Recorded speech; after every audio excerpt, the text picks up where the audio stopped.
Merci beaucoup Sophie Primard. Merci de nous accompagner pendant cette première demi-heure. Vous êtes élue des Yvelines, membre du groupe Les Républicains, vice-présidente du Sénat et rapporteur de la loi Logement, dont on va parler dans quelques instants puisque vous avez auditionné hier le ministre Guillaume Kasbarian. D'abord, l'actualité, on l'a vu, c'est en Nouvelle-Calédonie, en proie à de très violentes tensions, 4 morts, dont un gendarme durant les émeutes. Est-ce que Gabriel Attal a eu raison de déclencher l'état d'urgence et d'envoyer l'armée ?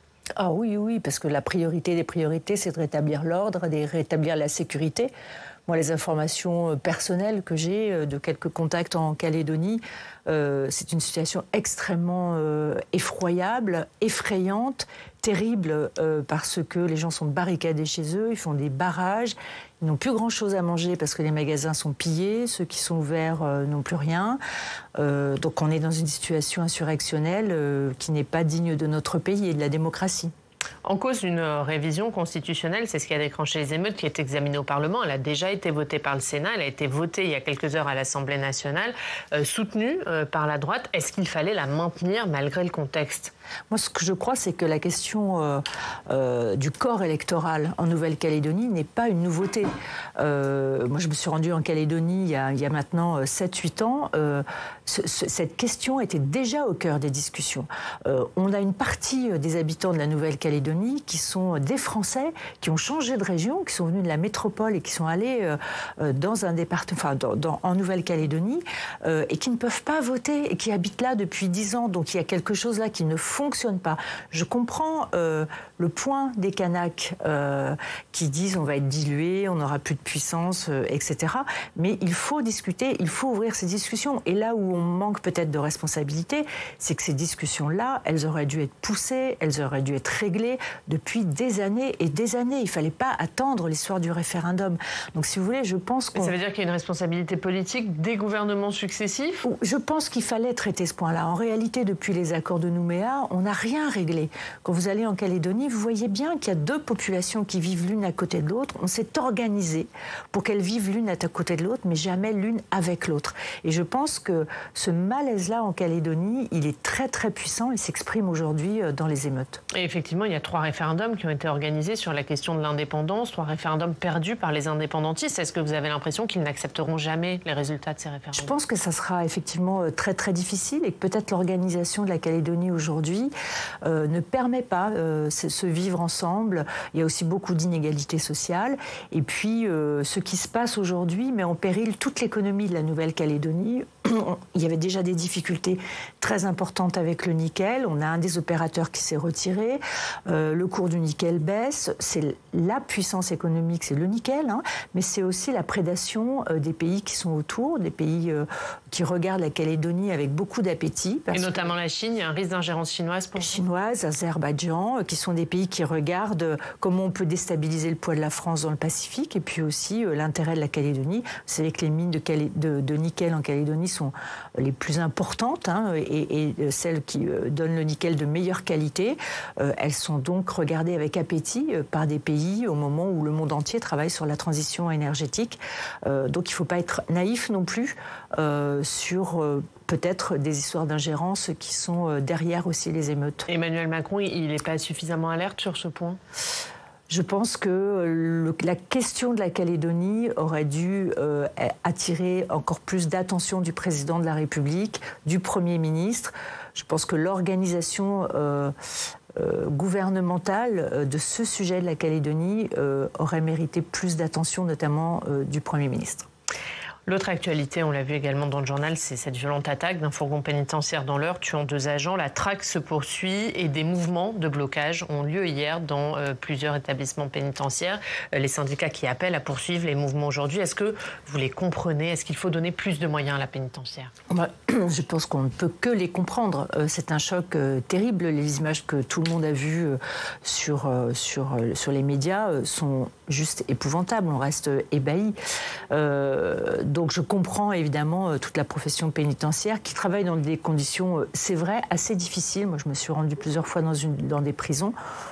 c'est pas drôle, hein. Enfin, c'est des conditions de travail qui sont déjà difficiles. Je crois que les professionnels ont rencontré le ministre de la Justice hier, le garde des Sceaux hier, que des propositions vont être faites. Je pense qu'ils ont raison de mettre un peu de pression. Oui, il faut que les choses avancent. Enfin, moi, je suis très étonnée des images. Je ne suis pas une grande spécialiste de la pénitentiaire, mais ce trafiquant de drogue qui a été sauvagement libéré hier. Et d'un fourgon arrêté par une simple voiture. Qui est dans une simple voiture. Enfin, bon, je ne sais pas son niveau de dangerosité, mais je trouve qu'effectivement, peut-être la sécurité des agents qui sont avec lui n'était pas forcément très assurée. On va parler de la question du logement, puisque le gouvernement a présenté au début du mois le projet de loi logement, alors que le secteur est en pleine crise. Vous êtes la rapporteure de ce texte. Vous avez auditionné hier le ministre Guillaume Kasbarian. On va voir les temps forts de cette audition avec Audrey Vétaz.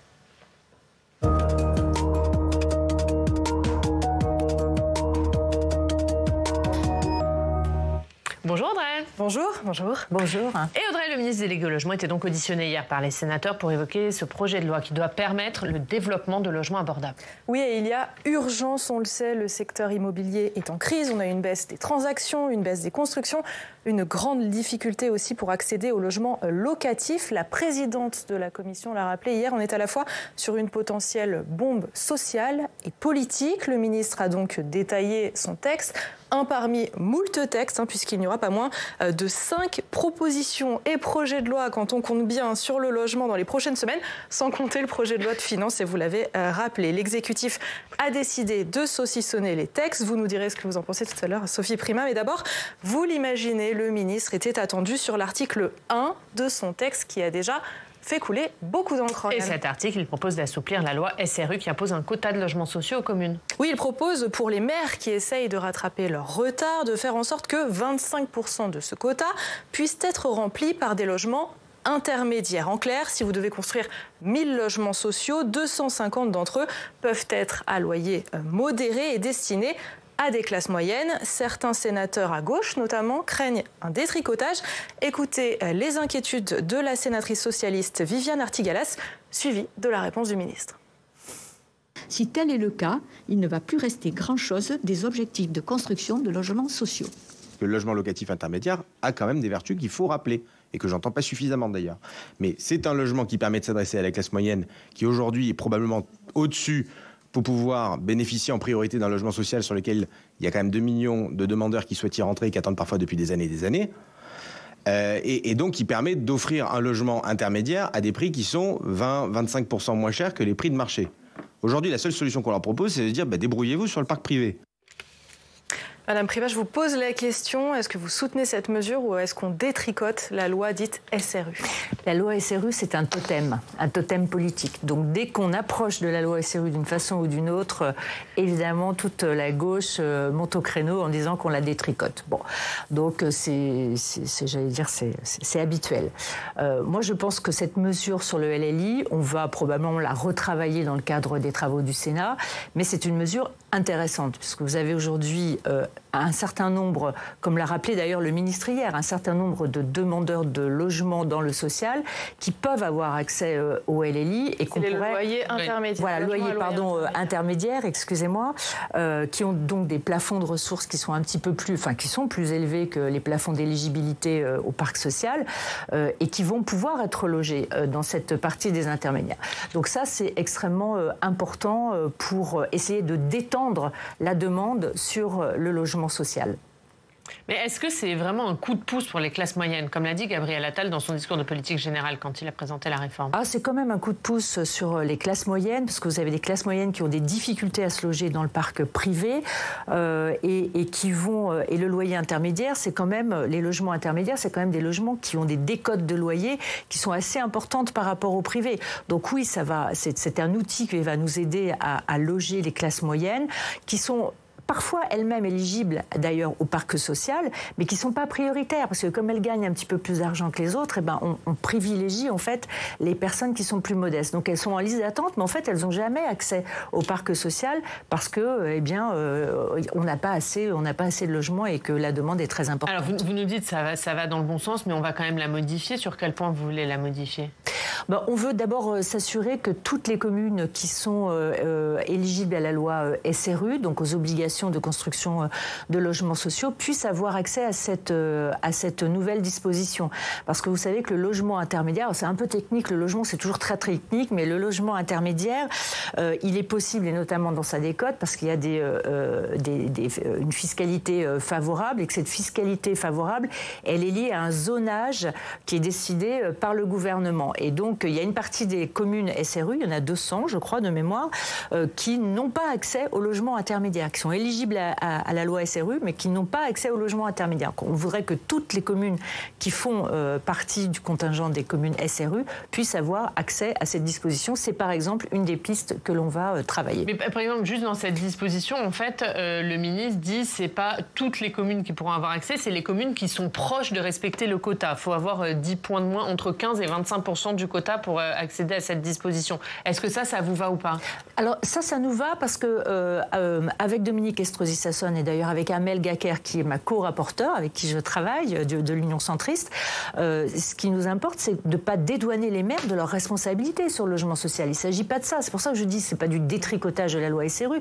Nous, on est... Donc les maires qui n'arrivent pas à atteindre les 25%, en tout cas qui ne font pas d'efforts pour l'atteindre, ils sont exclus du dispositif. Non, c'est pas ça. C'est pas tout à fait ça. En fait, on a des maires qui ont beaucoup de difficultés à faire du logement social, des difficultés techniques, physiques, pas des difficultés intellectuelles. Alors, il y en a bien quelques-uns qui sont des réfractaires. Faut continuer un peu à les pousser. Mais la majorité des maires qui n'y arrivent pas, c'est parce que techniquement, ils ont des difficultés. Donc là, on vient les aider par un nouveau dispositif. En fait, la loi, le projet de loi, ce qu'il prévoit, c'est qu'en fait, vous pouvez prendre, vous avez des objectifs de construction chaque année, dans vos triennaux, dans une période de 3 ans, et on vous dit 25% de ces objectifs peuvent être du logement intermédiaire, mais 25% seulement. Voilà. On va parler d'autres choses, parce qu'il y a beaucoup d'autres choses.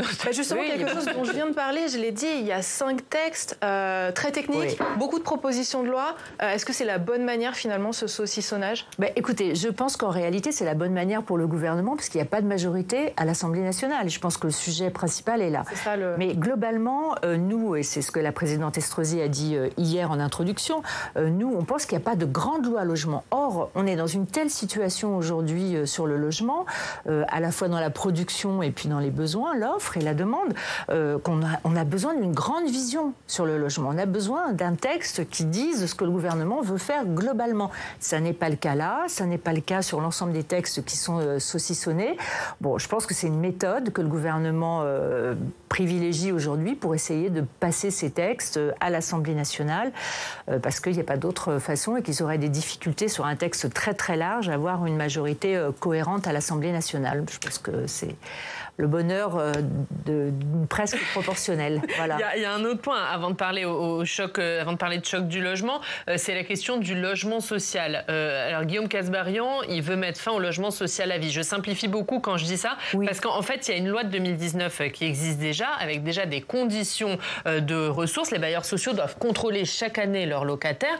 Est-ce que ça veut dire que cette loi aujourd'hui est mal appliquée, voire pas appliquée? Elle n'est pas appliquée, elle n'est pas applicable, en fait. C'est ça la difficulté. C'est-à-dire qu'il y a des questions techniques, c'est comment on fait le recensement chaque année, et puis il y a beaucoup de gens qui ne répondent pas en fait, et les bailleurs sociaux n'ont pas les moyens d'aller les relancer, de redemander, etc.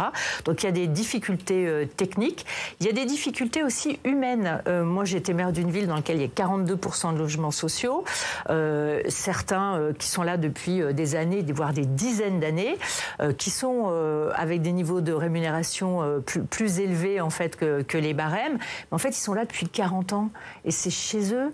En fait, donc leur dire maintenant vous partez, c'est des gens qui habitent là depuis 40 ans, donc qui sont à la retraite, voire un peu plus loin que la retraite, etc. Leur dire vous partez, c'est quand même un peu difficile, vous voyez, humainement c'est très très compliqué. Donc on a ces problèmes-là à gérer et en même temps je comprends l'objectif qui est de se dire les personnes qui ont les moyens soit d'aller dans le logement intermédiaire, soit d'aller dans le logement privé, il faut qu'ils fassent cet effort-là parce qu'on a raison de remettre ce sujet sur la table. Voilà, mais par contre, il faut probablement l'entourer de précautions pour être sûr qu'on ne déracine pas les gens, qu'on leur propose quelque chose, qu'on les accompagne dans ce déménagement logement. Voilà, il faut être très attentif à la part humaine et puis très attentif aux moyens qu'on donne aux bailleurs sociaux pour réagir. Donc je comprends qu'il va y avoir des liens avec la direction des finances publiques. Bon, il faut mettre les moyens, donner les moyens aussi aux bailleurs sociaux de réaliser vraiment cela. C'est ce qu'ils redoutent d'ailleurs aujourd'hui. Audrey. Alors, le ministère a des idées pour créer un choc du logement. J'en ai noté quelques-unes. Le ministre propose notamment une simplification des processus administratifs, le placement aussi de 800 nouvelles communes en zone tendue et la création de logements dans les zones qui sont déjà densifiées, les zones commerciales par exemple à l'entrée des villes. Vous l'avez alerté aussi sur un point, l'espèce d'entre-deux dans lequel se retrouvent certains maires qui doivent construire des logements sociaux mais qui manquent de foncier du fait de l'objectif zéro artificialisation nette. Il a semblé entendre vos remarques, on l'écoute. La question, c'est comment est-ce qu'on arrive à objectiver du mieux possible pour que ce soit de vraies contraintes qui soient reconnues de tous, qui soient unanimement reconnues, plus que des exemptions qui donneraient, j'allais dire, qui mettraient une brèche sur le sujet. Voilà, je sais bien, mais j'entends la nécessité de le faire. Le projet de loi sera peut-être l'occasion d'ouvrir le débat. Vous avez l'impression qu'il y a de la place, que le ministre laisse la place au Parlement pour modifier ce projet de loi ? Je pense que le ministre laisse la place à la discussion et à l'évolution de son texte. Je sens cette volonté chez lui, qui est d'ailleurs une volonté qu'il a exprimée avant même la publication de son projet de loi, parce qu'on l'a rencontré les uns et les autres. On a échangé déjà sur les objectifs de ce texte. Donc il me semble qu'il y a de la place à la discussion. Mais je voudrais dire que nous, on va, si vous me permettez, on va profiter de l'examen de ce texte-là pour essayer de répondre aux difficultés des maires qui, encore une fois, ne sont pas récalcitrants au logement social, mais se trouvent parfois dans des difficultés techniques qui sont terribles. Donc, dans la loi 3DS, on avait mis en place, à l'époque, c'était Dominique Estrosi-Sassone qui était rapporteur, on avait mis en place le contrat et renforcé le contrat de mixité sociale, qui était un espèce de contrat départemental qui est pas une espèce, qui est un contrat que passe le département et l'État départemental avec les maires, en tenant compte des réalités techniques de la commune. Vous savez, quand vous ne pouvez pas construire, parce que vous n'avez plus de foncier, vous ne pouvez pas construire du tout, vous ne pouvez pas construire du tout non plus de logement social. Donc il faut prendre en considération les difficultés techniques des maires. Justement. Oui, les maires, parlons-en. On le sait, le Sénat a à cœur leur intérêt. Je vous propose d'écouter un échange entre le ministre et la sénatrice Amel Gacquerre, la sénatrice centriste, à propos de leur pouvoir d'attribution des logements sociaux. Il nous faut faire confiance aux maires pour les encourager à bâtir davantage. C'est vraiment une philosophie constante de mon côté, Madame la Présidente. Vous dites faire confiance aux maires. Tant mieux. Ici, vous l'avez dit, nous sommes des fervents défenseurs de ces élus locaux en première ligne. Or, dans ce projet, ce pouvoir est particulièrement cadré puisqu'il porte sur la première attribution du logement social neuf. Question simple, pourquoi ne leur faire confiance qu'une seule fois ? Il leur fait confiance aux maires ou il leur fait pas trop confiance ? Écoutez, on va parler de ce que nous, on imagine. Et vous savez qu'il y a une proposition de loi, qui était la première proposition de loi d'ailleurs de la session de septembre dernier, d'octobre dernier, qui était une proposition de loi que j'avais inscrite, que mon groupe avait inscrit à l'ordre du jour, qui a été passée, qui faisait confiance aux maires totalement. Pas une seule fois. Nous, on plaisante, mais la question du peuplement aujourd'hui est une question extrêmement importante. Il y a deux questions qui sont importantes pour les maires aujourd'hui, pour construire d'une façon générale et construire du logement social en particulier. C'est la condition du peuplement. J'aime pas ce mot-là, mais c'est quand même le mot qui est employé. C'est-à-dire de qui on met dans les quartiers et où on met qui. La question du DALO, par exemple, les maires ne refusent pas d'avoir du DALO. Simplement, ils veulent pas qu'on leur par le droit au logement. On ne veut pas. C'est des dossiers qui sont difficiles. Ils ne veulent pas qu'on leur impose la cage d'escalier ou l'immeuble dans lequel on met le DALO, parce qu'ils savent que dans cette cage d'escalier, dans cet immeuble-là, il y a déjà des difficultés, et que rajouter des difficultés aux difficultés, ça n'apporte pas de solution. Donc la question du peuplement est une question très importante pour les maires. Et la deuxième question, dont il n'est pas du tout question dans ce texte-là, c'est la question des moyens. Aujourd'hui, quand vous augmentez votre population en construisant du logement social ou pas de logement social, vous n'avez plus de taxes d'habitation, vous n'avez plus de fiscalité. Et ça ne donne pas des moyens d'accompagner dans la durée la population que vous accueillez. Ça, c'est un problème majeur. J'en ai parlé au ministre très très souvent. Ce n'est pas le lieu de ce texte-là parce qu'on n'a pas le droit de parler de questions fiscales, mais c'est un problème majeur. Oriane, on a le temps pour une dernière, une dernière info. Elle a été donnée par le ministre hier. Cette mesure ne figurera pas dans ce projet de loi parce que, pour des raisons techniques notamment, mais elle sera dans le projet de loi finance. Il veut faire en sorte que les locataires de logements à loyer intermédiaire puissent acheter leur résidence après avoir habité 5 ans dans les lieux. Oriane. Juste en un mot, Sophie Primas. Il y a très peu de choses sur l'accession à la propriété. Cette mesure-là fait partie d'un package de mesures qu'il faut mettre en place. Mais là aussi, on a supprimé l'APL accession en 2017, me semble-t-il, ou 2018. C'est une faute énorme sur l'accession à la propriété, sur la fluidité du logement. Et le texte sera examiné la semaine du 18 juin, ici au Sénat. Exactement, on suivra bien sûr tout ça avec vous. Merci Audrey, à tout à l'heure. À tout à l'heure, on va parler de la réponse politique à la situation en Nouvelle-Calédonie. Ce sera à suivre dans le club. On va voir l'actualité dans nos régions. On va à Bordeaux avec nos partenaires de la presse régionale. Bonjour Jefferson des Sports, merci beaucoup d'être avec nous. Journaliste à Sud-Ouest. Jefferson, on va parler du sommet Choose France qui se tenait à Versailles, dans votre département, Sophie Primas. Parmi les projets mis en avant, celui d'une usine de conversion de nickel et de cobalt sur la Garonne, dans l'estuaire de la Gironde. Un projet qui ne fait pas l'unanimité, Jefferson. Ça va ? Salut. Exactement. Bonjour Oriane, bonjour Sophie Primas. Oui, on va revenir sur ce projet parce qu'il a été mis en avant au sommet Choose France. C'est un investissement de 300 millions d'euros, à la clé 200 emplois. Et localement, vous l'avez dit, ce projet est classé Céveso seuil haut inquiète, principalement pour des raisons écologiques. Alors Sophie Primas, je ne vais pas vous interroger précisément sur ce projet, mais plus généralement, on voit que réindustrialisation et environnement semblent toujours difficilement compatibles. Est-ce qu'on est là devant une équation impossible? Et vous qui avez été maire, comment on aborde ce type de projet?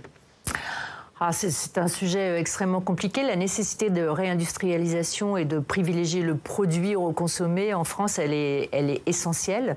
Donc on a besoin d'usines, on a besoin de produire, on a besoin pour des questions de souveraineté auxquelles les gens ont été confrontés pendant la période du Covid. Évidemment, c'est extrêmement difficile quand vous avez une usine et quand vous avez une usine Céveso, parce qu'immédiatement les oppositions se cristallisent, les inquiétudes se cristallisent.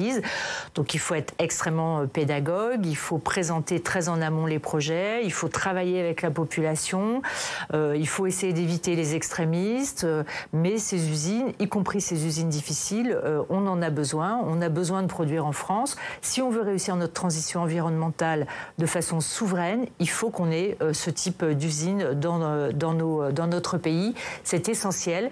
Et donc il faut aussi réveiller ceux qui sont pour, parce que ceux qui sont contre sont souvent réveillés avant ceux qui sont pour. Merci. Jefferson, sauf si vous avez une autre question ou tout est juste dit. Pour préciser en 2 secondes, justement vous parlez de pédagogie, d'expliquer les choses.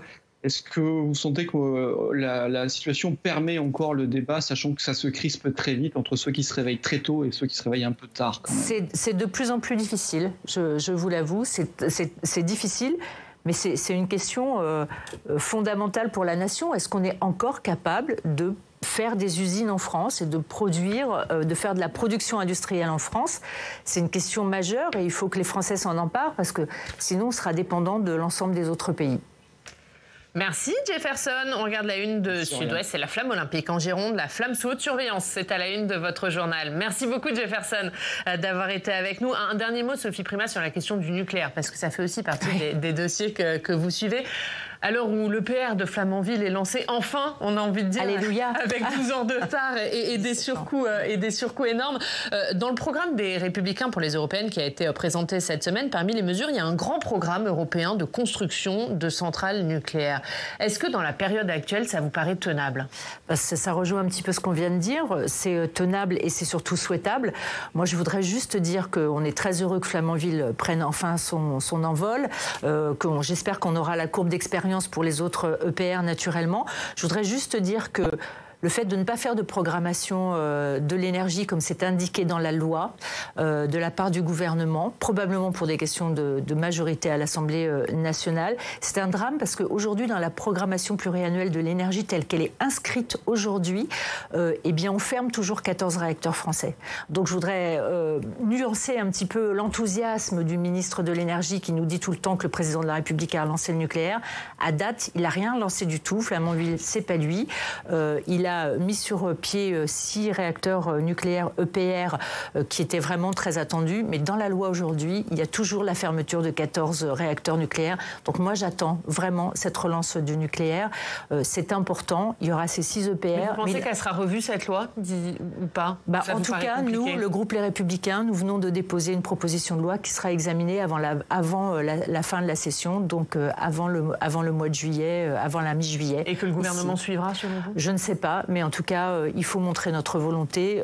Là aussi, c'est une question de souveraineté énergétique pour notre pays. Merci Sophie Primas. Merci beaucoup d'avoir été notre invitée pendant cette première demi-heure. Dans 20 minutes, dans le Club des Territoires, on parlera de la situation en Nouvelle-Calédonie. Situation extrêmement tendue. Mais d'abord, c'est l'heure de notre rendez-vous sur les européennes avec les principales têtes de liste. Raphaël Glucksmann nous rejoint.